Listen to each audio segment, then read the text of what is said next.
निखिल जी का portfolio review करने वाले हैं। टोटल 4 फंड इस पोर्टफोलियो में है।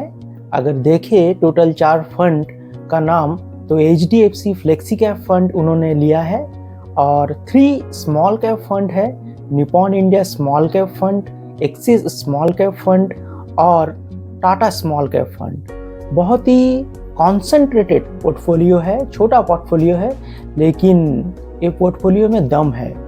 बहुत अच्छा सिलेक्शन किया है आपने, मैं आपको थैंक्स कहूँगा। आपका नॉलेज बहुत अच्छा है और बहुत ही बेहतरीन पोर्टफोलियो आपने डिजाइन किया है। टोटल 4 फंड है, लेकिन चारों फंड बहुत अच्छा फंड है। फ्लेक्सी कैप कैटेगरी में आपने HDFC सिलेक्ट किए हैं तो ये बेस्ट चॉइस है, क्योंकि देखिए JM फ्लेक्सी कैप भी बहुत अच्छा परफॉर्म कर रहा है, पराग पारिक तो बहुत अच्छा कर रहा है, क्वांट भी अच्छा कर रहा है। लेकिन HDFC का जो फ्लेक्सी कैप फंड है, HDFC flexi cap fund large cap, mid cap और स्मॉल कैप में एक्सपोजर अच्छा खासा लिया है। वेल मार्केट कैप एलोकेशन है। और अगर आप पराग पारिक को देखेंगे, पराग पारिक ज़्यादातर इन्वेस्टमेंट लार्ज कैप स्टॉक्स में करता है। तो अगर आप फ्लेक्सी कैप फंड ले रहे हैं और लार्ज कैप में इन्वेस्ट हो रहा है तो फ्लेक्सी कैप फंड लेने का क्या फ़ायदा। लेकिन HDFC फ्लेक्सी कैप फंड और JM flexi cap fund market cap allocation जो है इसका बहुत अच्छा है। तो HDFC फ्लेक्सी कैप फंड का रिस्क भी बहुत कम है। अगर देखें स्टैंडर्ड डिविएशन कम है, बीटा भी कम है, अल्फा हाई है। तो HDFC flexi cap fund flexi cap category में one of the best fund है। तो ये फंड आपको कंटिन्यू करना चाहिए, एग्जिट करने का कोई ज़रूरत नहीं है। बेस्ट फंड है, बहुत अच्छा फंड है।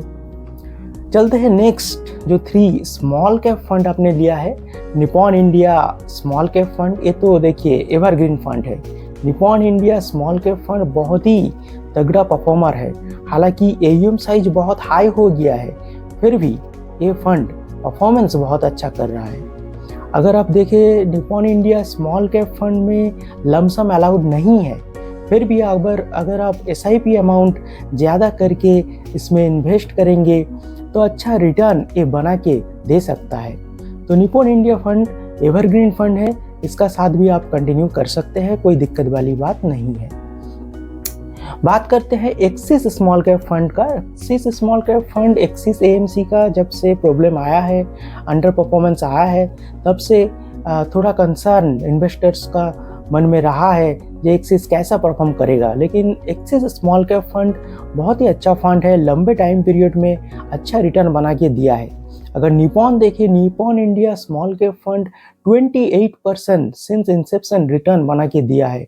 28% का रिटर्न बहुत बड़ा रिटर्न होता है। अगर एक्सिस को देखें तो एक्सिस भी 26% का रिटर्न सिंस इंसेप्शन बना के दिया है। बात करते हैं टाटा स्मॉल कैप फंड का। Tata small cap fund small cap category में अभी सबसे चहीदे और सबसे फेवरेट फंड है मेरा, क्योंकि ये फंड का अगर एक्सपेंस रेशियो देखें तो बहुत कम है, बहुत कम एक्सपेंस रेशियो ये फंड चार्ज कर रहा है। अगर रिस्क रेशियो देखें तो बहुत अच्छा है, बीटा कम है, अल्फा बहुत हाई है, मतलब रिटर्न इंडेक्स से बहुत अच्छा बना के देता है और डाउन साइड प्रोटेक्शन भी अच्छा है। और रिटर्न अगर देखें तो 5 साल में 36% का return Tata small cap fund ने जनरेट करके दिया है। तो आप पकड़ के चल सकते हैं 10 साल या फिर सिंस इंसेप्शन का अगर रिटर्न देखें लंबे टाइम पीरियड में तो ये भी 25% का ऊपर रिटर्न जनरेट कर पाएगा।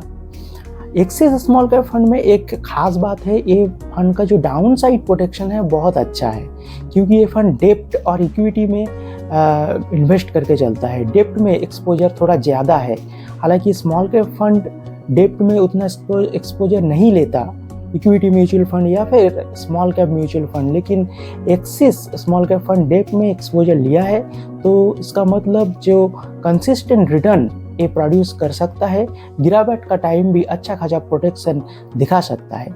तो चारों फंड बहुत बढ़िया फंड है, लेकिन एक खामियां है जो मुझे लग रहा है, आप एक मिड कैप फंड के साथ भी जा सकते हैं।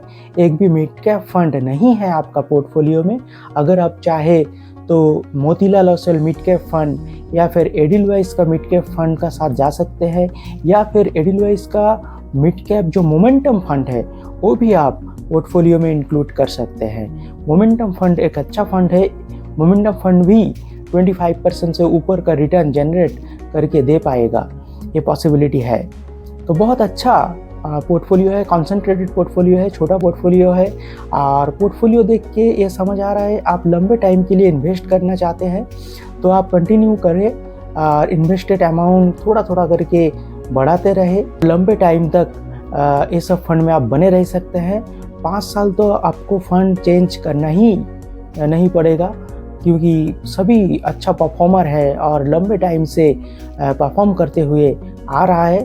तो आप ये पोर्टफोलियो को कंटिन्यू कीजिए और लंबे टाइम तक बने रहिए और अच्छा खासा वेल्थ जनरेट कर लेंगे, ये एक्सपेक्ट किया जा सकता है।